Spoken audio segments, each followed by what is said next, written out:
si hablamos de emociones, yo creo que si añadimos a esta faceta nuestra, que somos bastante multitasking y es nuestro valor realmente, ¿no? No es un defecto, es un valor que tenemos, pero se viene o se agrega mucho el sentimiento o la emoción, mejor dicho, de la culpa. ¿Ok?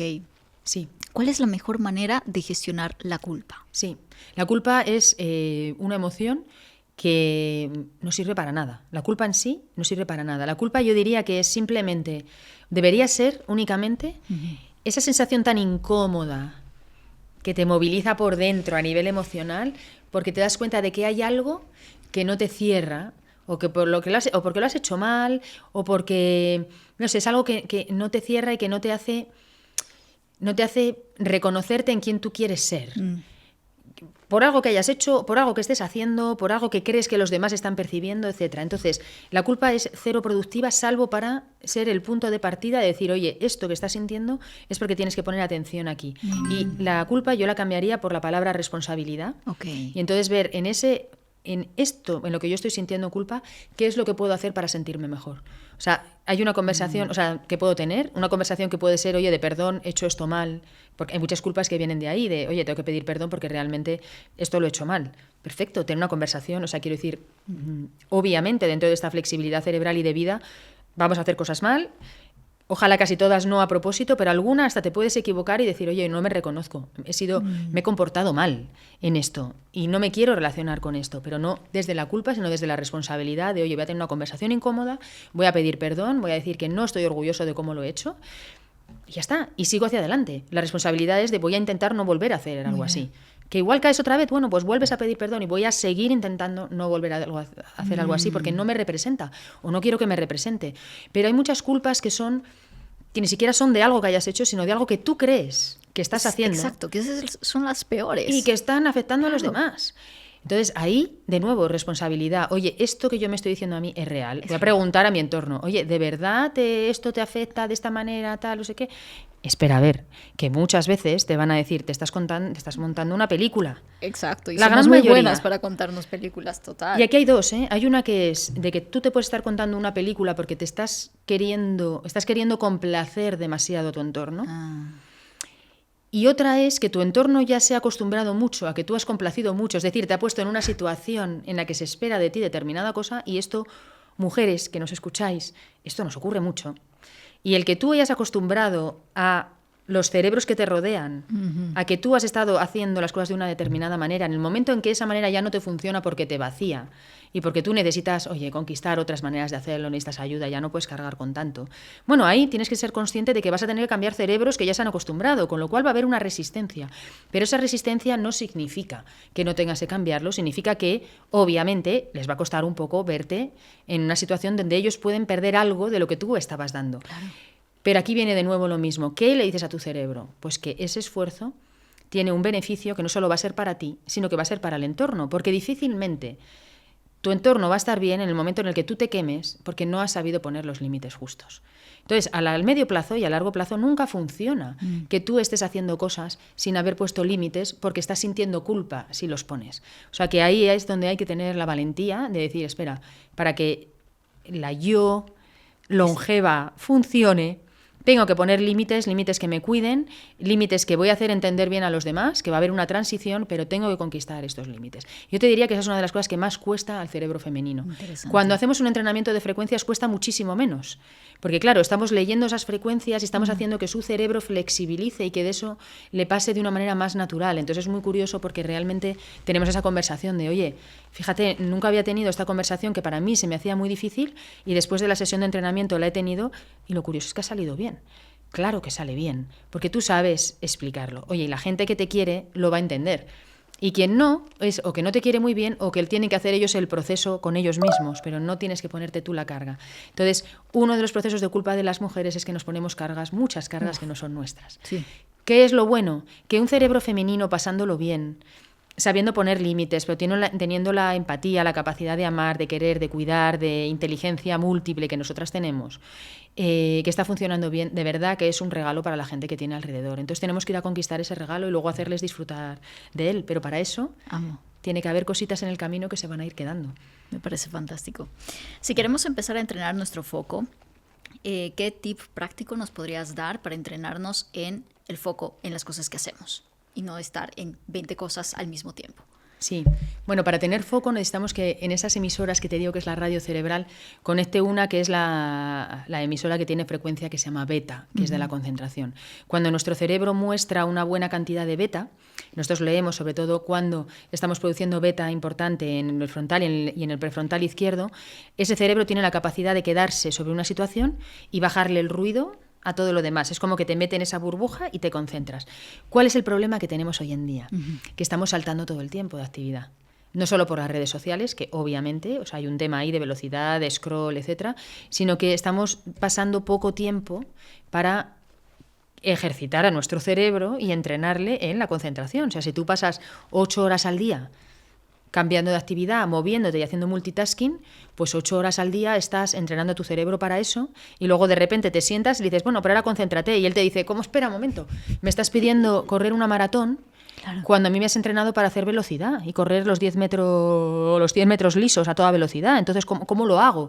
Entonces ahí es donde notamos esta dificultad de cómo hago para concentrarme, porque me pongo a concentrarme y enseguida me llama el que tengo que hacer esto, o miro el móvil o tal, o salto. ¿Por qué? Porque tú le has entrenado a saltar muy rápido, entonces se siente muy incómodo cuando le quieres dejar solo en algo. Bueno, ahí en los 2 libros, bueno, tengo 2 libros, uno se llama Sorprende a tu mente, que fue en el primero en el que hablé de concentración, y lo llamé Foco, la capacidad de enfocarse y la capacidad de desenfocarse también, porque tienen que ir de la mano, y eso lo hablé en Sorprende a tu mente, y ahora en este nuevo de Neurociencia para la vida real, pues hay un tema que está totalmente relacionado con la concentración, porque es algo que nos atañe a todos, o sea, que nos preocupa.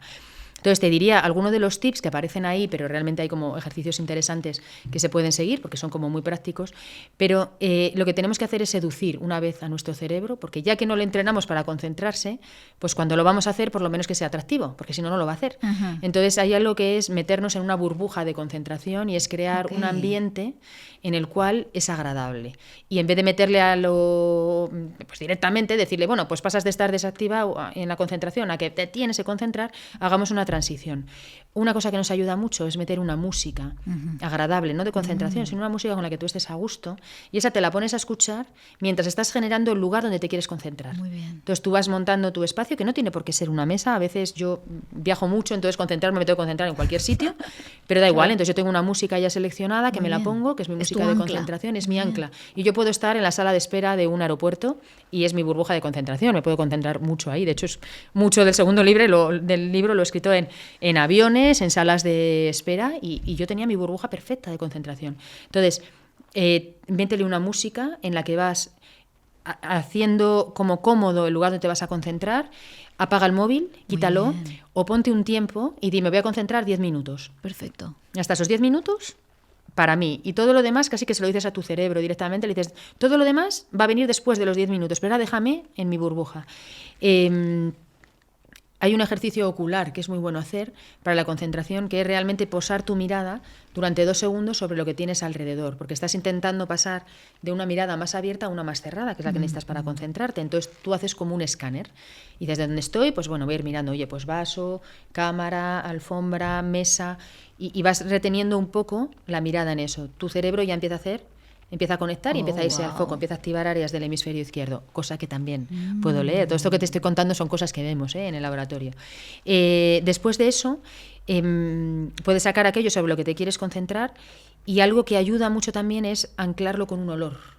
En este caso, yo cuando estoy en un sitio fijo, conocido mío, pues tengo unas velas naturales. Perfecto. Donde hay un olor que a mí ya le dice a mi cerebro, este es momento de concentración, y me lleva para ahí. Pero si no, suelo llevar unos aceites esenciales, que me pongo un poquito, lo huelo, y entonces ahí ya se me ha juntado música, movimiento ocular, puedes hacer respiración, el decir que es un tiempo solo, con el olor, etcétera, y entonces te generas esa burbuja. Cuantas más veces hagas tu burbuja, más veces has entrenado a tu cerebro a que esa es tu burbuja de concentración. Entonces, lo que al principio, en esos 10 minutos, dices, bueno, me ha costado un horror concentrarme y igual he estado 3 minutos calmada, pues la siguiente vez igual son 3,5 y la siguiente igual son 4, y pronto te vas a dar cuenta que son los 10. Y pronto te vas a dar cuenta que solo ya cuando estás escuchando la música como las frecuencias beta en el fondo son unas frecuencias muy agradables luego porque te dan calma y te sacan del ruido, de repente tu cerebro ya lo anticipa y solo con escuchar la música ya te va metiendo en un estado en el que te apetece concentrarte. Entonces vas sumando concentración dentro de una burbuja que es agradable de concentración. Así que eso es una manera de hacerlo. Fascinante. Sí.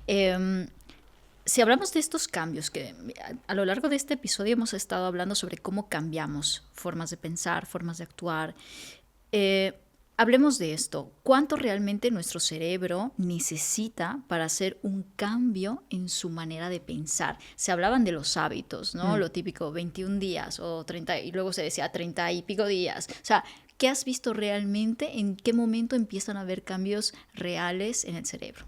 Mira, yo creo que depende mucho de la flexibilidad que tiene ya de partida el cerebro de esa persona. Okay. O sea, igual que en lo físico tú puedes ir a un gimnasio y hacer una clase de ejercicio X y tú ves que tú la estás haciendo de una manera y ves al de al lado que le cuesta más o menos, con nuestro cerebro ocurre lo mismo.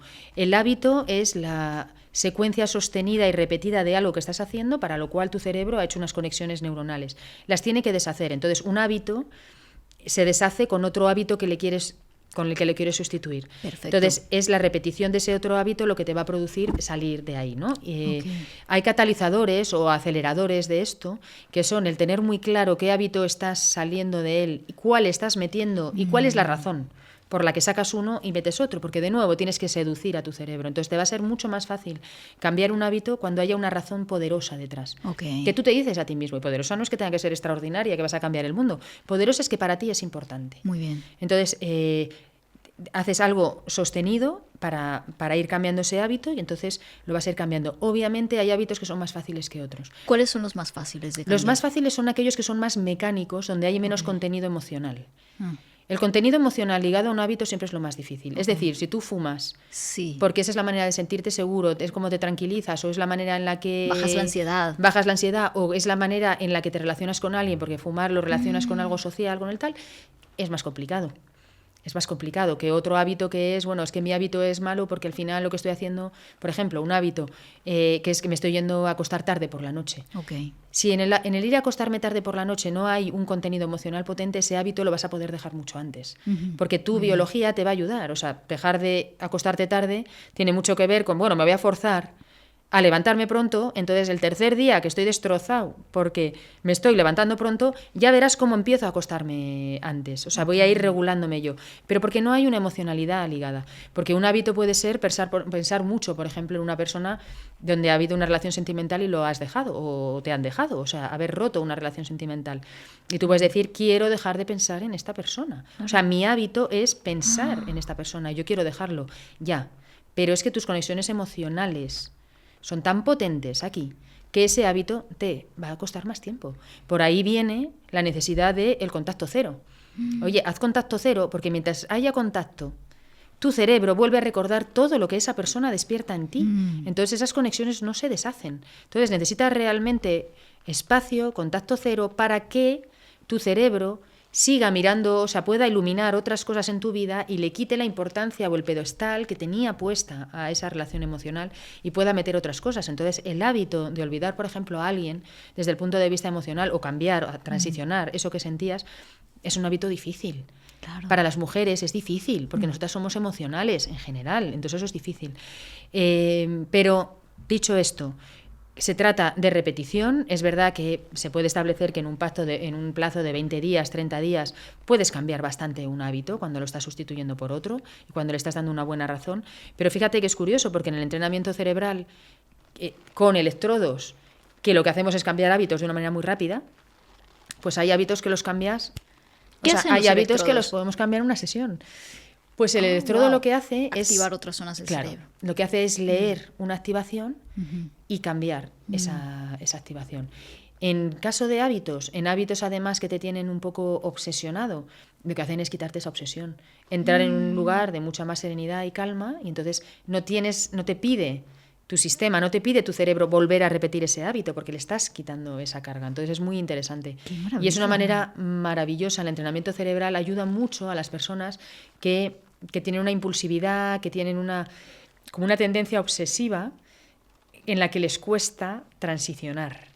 Porque el entrenamiento cerebral lo que te hace es flexibilizar precisamente. Entonces a las personas que tienen esos problemas les ayuda mucho. ¿Qué pasa en el cerebro que pareciera que nos atrapa más hacia los malos hábitos, ¿sabes? O a los hábitos que sabemos que no son buenos para nosotros. Estamos hablando de salud, también de relaciones, ¿no?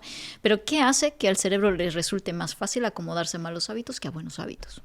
Bueno, yo te diría que eso no tiene por qué ser siempre así. Cuando ocurre así es porque el sistema está tan exigido que necesita portarse mal.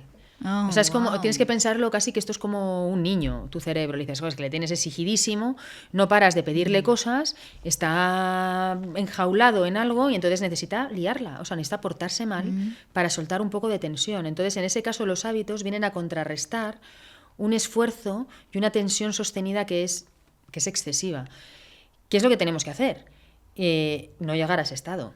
Porque realmente yo te diría, y además ahora que hay mucha más conciencia de cuidarse bien, te diría que la gente realmente que está con muy buena salud y muy buena mente y está pasándolo muy bien y está como sintiéndose muy bien, es aquella gente que es flexible, lo suficientemente flexible como para no enjaularse y entender que de forma sostenida en su día tiene que haber esfuerzo, pero tiene que haber también disfrute y pasarlo bien. O sea, que es gente que sabe poner el freno, que sabe acelerar, pero oye, sabe luego cuidarse y decir, espera, a mí que no me cuenten películas, porque la vida no se trata solo de esto. O sea, por muy importante, y esto es algo que nos tenemos que aplicar todos, yo me lo aplico, por muy importante que sea mi trabajo, por muchísimo que lo disfrute, por mucha pasión que tenga en él, no es lo único. Y es más, no solo no es lo único, sino que es que hay veces que quiero que se me olvide absolutamente todo y yo lo único que quiero es dejarme llevar y disfrutar y que se caiga el mundo a mi alrededor, que a mí no me importa. O sea, que lo único que quiero es pasarlo bien y ya está, y darle un vacío y un descanso. Cuando nosotros hacemos eso de una manera sin sentir culpa, fíjate que aquí de nuevo entra el cerebro femenino que tiene una tendencia a entrar en culpa por no hacer cosas que sean eficientes o que tengan un objetivo concreto. Cuando tú empiezas a hacer eso sin culpa y como algo que es natural a ti, que es, oye, on-off, o sea, yo en mi multifacetismo tengo esta parte que es muy profesional y muy responsable, pero tengo todas estas que no tienen por qué ser profesionales, que no tienen por qué ser responsables, o sea, que es otro ámbito. Y yo juego con ellos. Bueno, cuando te ocurre eso, te das cuenta de que tus hábitos empiezan a ser mucho más saludables. Porque tu sistema no necesita explotar. Claro. Entonces, tus hábitos no saludables son realmente saludables. Son hábitos de cosas que lo pasas bien y ya está. Ajá. O sea, no encuentra otros espacios en donde te puedas expandir. Eso es. Siempre que sea en pro de tu bienestar en general. Claro. Y lo cual no significa que no tengas momentos. A todo el mundo debería tener momentos en los que dices, bueno, madre mía, o sea, yo creo que es bueno tener momentos que dices, madre mía, si alguien viera esto, ¿cómo no? O sea, obviamente tienes que poder. Entonces, creo que los malos hábitos caen en las personas que no pueden alcanzar esa flexibilidad y es su manera de explotar. Claro. Y la manera de explotar es pues subidón de azúcar, consumir sustancias, hacer cosas que no están de acuerdo a cómo tú quieres ser o como te parecen saludables. Bueno, pues tiene que ver como una explosión, como hacer a escondidas aquello que tienes que hacer porque lo que tienes que hacer visible siempre es demasiado controlable y bueno. Bueno. Interesante esto.